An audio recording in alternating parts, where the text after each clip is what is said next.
Toyota Land Cruiser has officially hit dealership lots for quite some time now, and I'm sorry to report that it looks as though all of our fears have come true. And no, it's not the insane price tag of the Land Cruiser, which is astronomical. It's the fact that despite this astronomical price tag for the 2024 Land Cruiser, dealerships across the country are still charging above MSRP. Now, the Land Cruiser was announced last year, and for the last 12 months, the actual delivery of the Land Cruiser has been highly anticipated, and to be honest, a bit delayed, because while the Land Cruiser just began deliveries within the last quarter, this is a 2024 year model vehicle, so the delivery is a bit delayed compared to and considering the fact that many companies are currently beginning the rollout of their 2025 vehicles. But that's really neither here nor there for the context of this specific video. The point is, it seems as though the dust is beginning to settle with the release and rollout of the Land Cruiser. People are getting their cars, they're beginning to drive them on the roads, and yet dealerships are in fact charging an arm and a leg, which truthfully is really bad news for anybody who wants to buy a Land Cruiser, a new Toyota 4Runner, or really any new Toyota release at all. I mean, let's just look at the facts. The Land Cruiser First Edition has an MSRP of $74,950.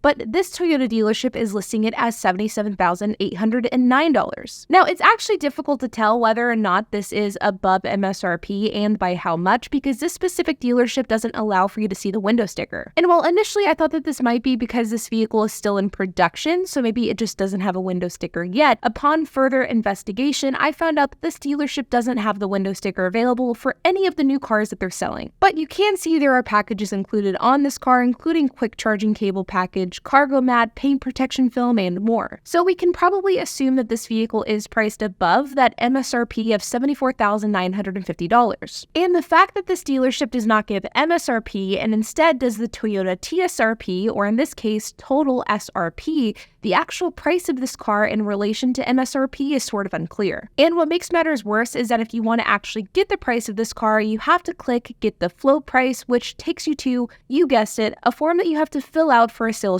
to contact you. So in a real best case scenario, a dealership is advertising this car at least somewhat close to what we may believe the MSRP price of this car would be. But we really don't know because the dealership isn't super transparent with their pricing, and if you want to find out the exact price of this car, you have to call the dealership, and I think we all know what that would lead to if you actually did end up giving these dealerships a call.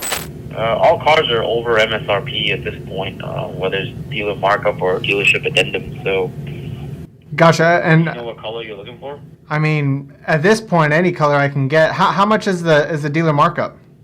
Normally it's like $64.95, but I can reduce it down to like, $44.95 if you want to put a deposit for one. But again, this is reflective of what I would consider to be a real best case scenario for the Land Cruiser in the summer of 2024. Because in a worst case scenario, there are dealerships all across the country that are openly and very aggressively charging above MSRP for Land Cruiser models. Like this one that has a MSRP of $77,394, but this car is on sale for $90,389. Or this one that's being sold for just under $11,000 above MSRP, or the dozens of others that are also priced thousands of dollars above MSRP as well. Which, if I'm being honest, doesn't make a ton of sense, because while the Toyota Land Cruiser is absolutely a hot new car, there are over 1,500 of them available for sale on Cars.com brand new. The Land Cruiser has sold 3,461 units this year so far, which granted doesn't give us a ton of information because we don't have any historical data to look at whenever we look at these sales numbers.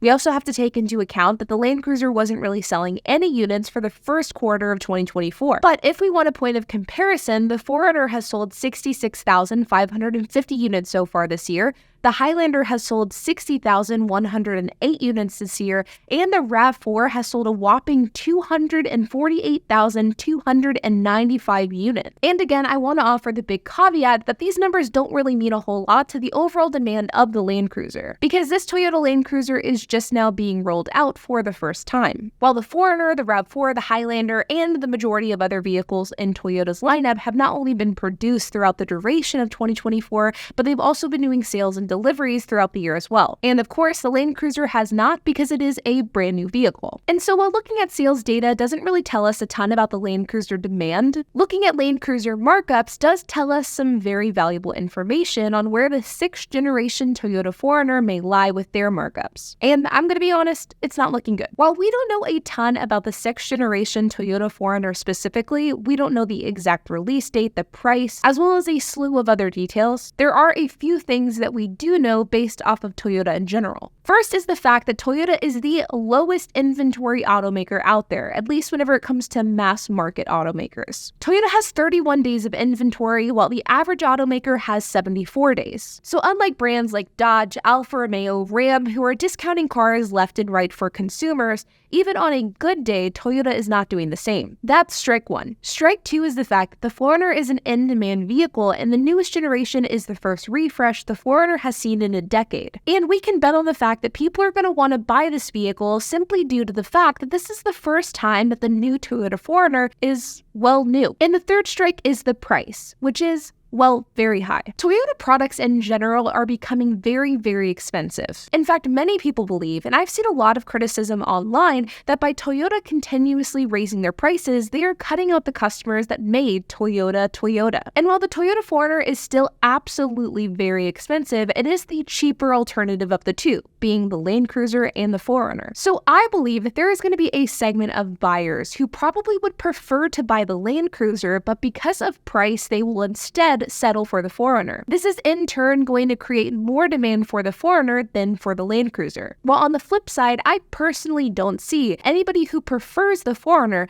buying the Land Cruiser because of the fact that the Land Cruiser is a more expensive vehicle. This is in turn going to create more demand for the 4Runner, driving the prices up even further. Though we could also view this from the flip side of the lens, which is that maybe because Toyota is raising their prices so much and the new 6th generation 4Runner is expected to be pretty expensive, that this is cutting out buyers altogether, and people who maybe were interested in buying the 6th generation 4Runner can simply no longer afford it. And so maybe there is a chance that this newest generation 4Runner won't have the same amount of demand as previous generations. And while I do think this is a possibility, I don't personally believe that this is a likely case. The point is, Toyota has taken this all a bit too far. Toyota production numbers are incredibly low, which is at least in part by design by Toyota. MSRP of Toyota vehicles are higher than ever, and dealerships are pricing these cars above MSRP despite the fact that there are literally thousands of new ones to choose from. There is no shortages of Toyota Land Cruisers, and so there's really no reason why these cars should be being priced above MSRP, and truthfully, in this car market, I don't think there's any excuse to have any mass-produced car priced at an above MSRP price given the current market conditions.